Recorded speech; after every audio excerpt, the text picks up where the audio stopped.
How to read a bill, Medicare Part B. This is part 2 of our series on how to read a bill, officially called by Medicare the Medicare Summary Notice. In this section, we are going to look at the bill for Medicare Part B.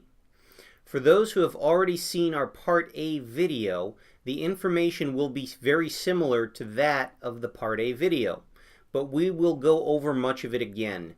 Pay attention for some subtle differences between the two parts of Medicare, as some things work differently than they do with Medicare Part A. Let's begin with page 1. Page 1 is called your dashboard. At the top left corner of the page is the Medicare Health and Human Services logo and confirmation that you are receiving a notice for benefits paid under Medicare Part B. Directly under that is your mailing address, and then in a gray box under that is your information. You can expect most of your Medicare number to be hidden. However, the last 4 digits of the number should be displayed to help identify the notice as yours.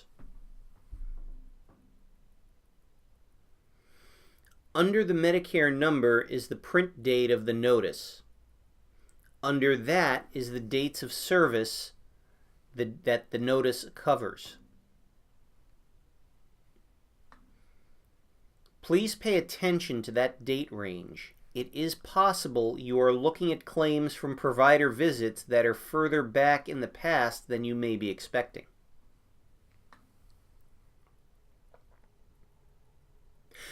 Under the gray box is your deductible status. The deductible for Medicare Part B is once a year annual deductible, not a per period deductible like Medicare Part A. Once you have met this amount for the year, it will not return until the following January. This section will show how much of your deductible has been met or is now met for Medicare Part B. Remember the definition of a deductible. This is the amount that someone must pay before Medicare pays its share. Usually, the payor of the deductible is either you or an insurance policy, such as a Medicare supplement.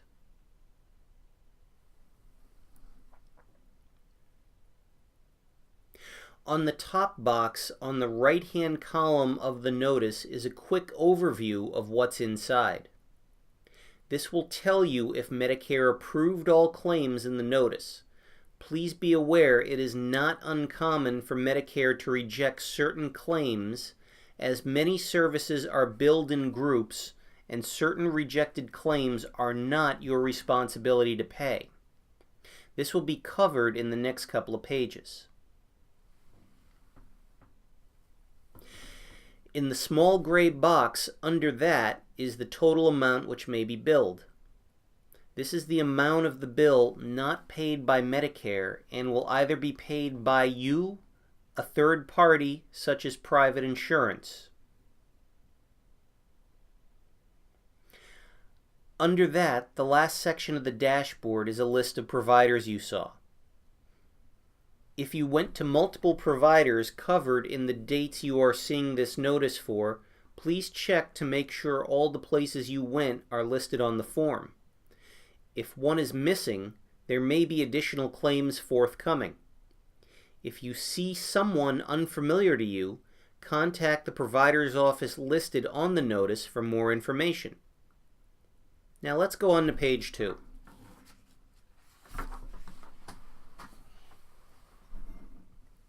Just as in Part A, most people ignore this as the fine print page. It's making the most of your Medicare. But we do want to break it down. It is important. At the top left corner is a big gray box. It has frequently asked questions. It's basic information you need to know about what you are reading. Under that are instructions on how to report Medicare fraud if you suspect any. Medicare fraud and abuse are significant factors in cost increases. If you suspect any Medicare fraud, please contact Medicare and let them know. The section under that is whom to call if you have questions. The last line also includes the number for your state's senior health insurance program. Of course, if you have Medicare-related health insurance, you should also be able to reach out to your agent or broker for help in taking first steps. Going to the top right-hand corner of the screen, you see a notice describing preventative services and how to find out which services might be available to you. The last section on page 2 is a message from Medicare. Medicare typically has 2 or 3 advisories on each notice for you each time you get one. Now let's move on to page 3.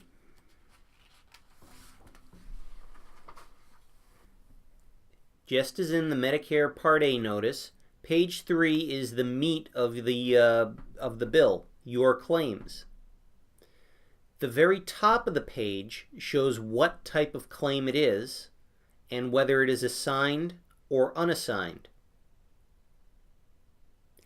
An assigned claim means a doctor has agreed to accept Medicare's charges in full and may not bill you the difference. Please be aware this is not the same as the typical 20% amount owed. That may still be charged, and it is part of the assignment agreed upon amount. Under the top section are definitions. Very important to know for understanding what you are about to read. That is taken by the entire upper part of that page. Next down is the claim itself. It will begin with the date you saw the provider and the provider's name and office. Under that will be the line item for each service.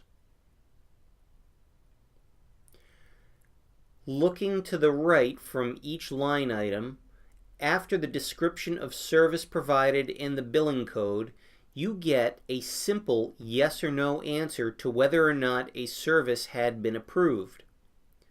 Please do not panic yet if you see a no. There may be more to the claim than what you are seeing right in that spot.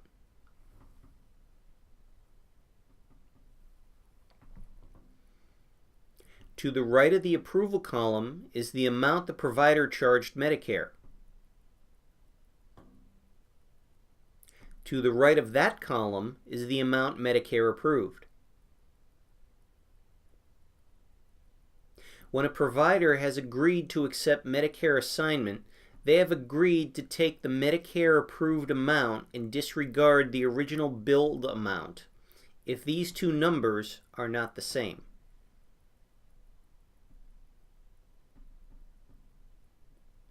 The next column from that is the amount Medicare paid. Since this is a Medicare Part B claim, this number should usually be 80% in the the amount Medicare approved in that particular column. However, remember that not all Medicare Part B claims are paid at 80-20.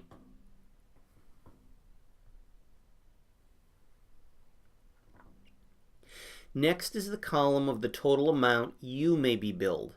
This amount may be billed to you, or if you have a secondary payor such as a Medicare supplement, them.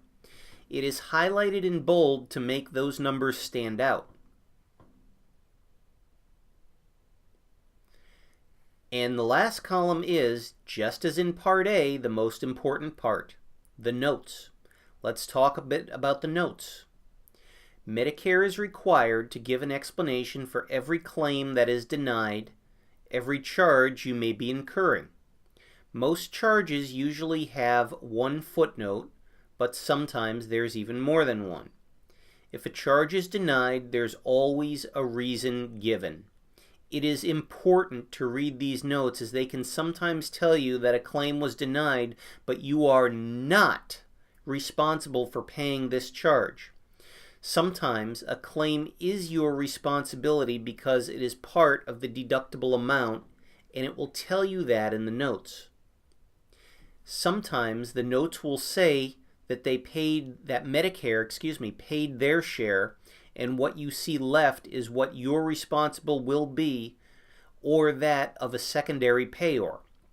Very frequently, if you are a Medicare supplement insurance policyholder, the notes will say they sent the remainder of the claim to your Medicare supplement insurance for payment. To see the results of that payment, please check with the statement of benefits from your Medicare supplement insurance carrier. Whenever my clients come to me with a problem stemming from a Medicare claim, the notes section is the place where we typically find what our next steps need to be.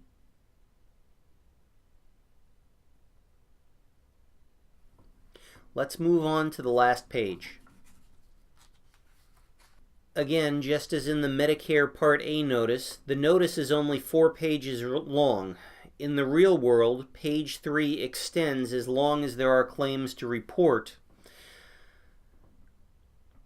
But as we move into this last page, we get to the part of how to handle denied claims. We want to caution people on this. Before filling out an appeal, we encourage a little investigation. Sometimes appeals are unnecessary, as a little correction of the claim from the provider's billing office can fix or shed light on a lot of problems. Whenever in doubt, talk with someone knowledgeable about these matters before beginning the appeal process unless there is a time-sensitive emergency. So let's analyze this last page. We begin at the top, where you receive instructions on what to do if a claim was denied, how to go about getting more information to see if you have a potential problem.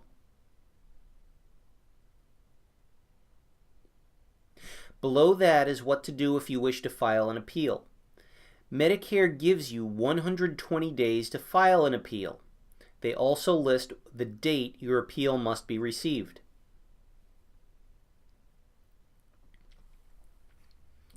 Under that is whom to contact should you need assistance in filing your appeal.